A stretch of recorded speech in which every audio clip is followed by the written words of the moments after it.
Okay, continuing our tutorials, let's talk a little bit about stereoperception.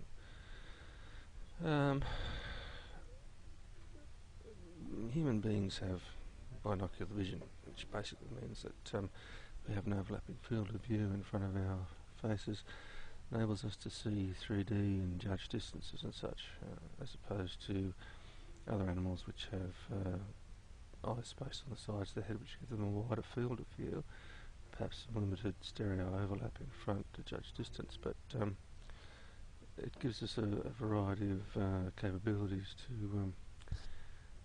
to assist us with everyday tasks. We'll cover more of this later on in the tutorials, but basically at this point, if you understand that to be able to perceive 3D, you need to see an object from two different perspectives, two different points in space, and that's a facility afforded to us by the fact that our eyes are actually spaced apart and providing that different perspective. Each eye sees a slightly different view, and our brain actually does the work involved to enable us to see in 3 dimensions, not our eyes per se. It's an inherent trait of an individual and varies from person to person. We can all, or most of us can perceive some degree of 3-dimensionality, but others of us have more difficulty with it.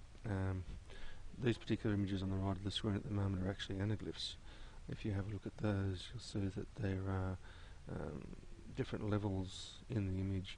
Some objects appear to be coming up out of the page more than others, and that's one of the fundamental bases of stereoscopic vision tests, which take a variety of forms, but basically test the individual's ability to perceive that depth in imagery. This is actually an anaglyph image as well.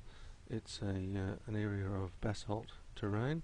If you use your anaglyph glasses, you'll see that there's a basalt plateau dropping off down into a natural drainage system. Stereo vision, for our purposes, as the caption says, permits us to derive more information from imagery to be able to improve our quality of analysis.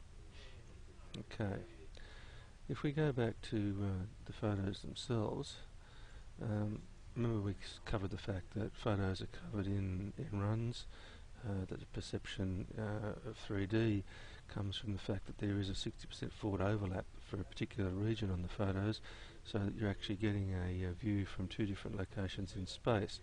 This basically means that the same as what your eyes do when you're looking at a scene on the ground, your eyes are doing looking at the imagery from the air. Okay, this is actually what they call a stereo pair. This is actually like a section taken out of 2 adjoining aerial photos, and this stereo pair can be viewed stereoscopically. You can probably do it with the naked eye if you've practiced at it, by focusing or making your eyes try to see parallel, and you'll see that if you can do that, you'll see that it's got a very strong height response. It's a volcanic cone, so you'd expect that. Stereo pairs are basically what we use with the traditional air photos.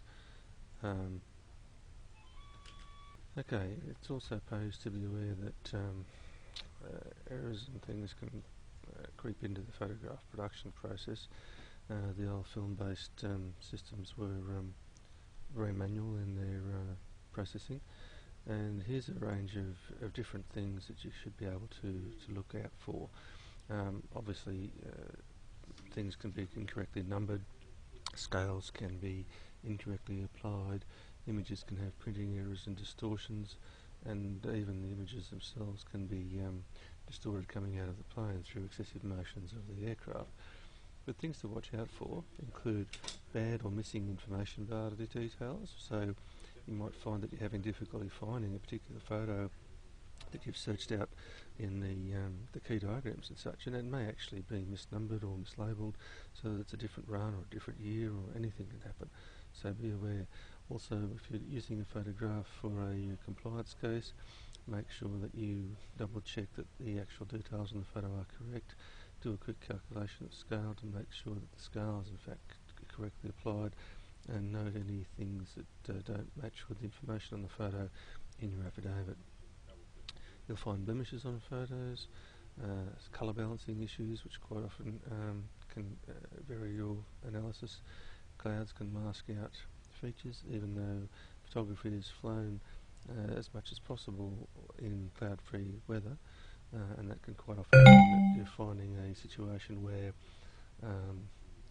a particular 100,000 sheet of imagery can have some runs of a certain date and other runs of a date months later, when that's the first opportunity that LPI have had to return to that particular location because weather's become inclement and they've been retasked elsewhere.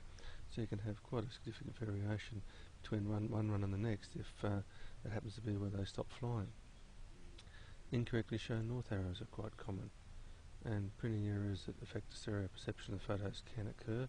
In the API courses we give you some examples of these to look at. I can't really show it to you here because we don't have a stereoscope to evaluate them.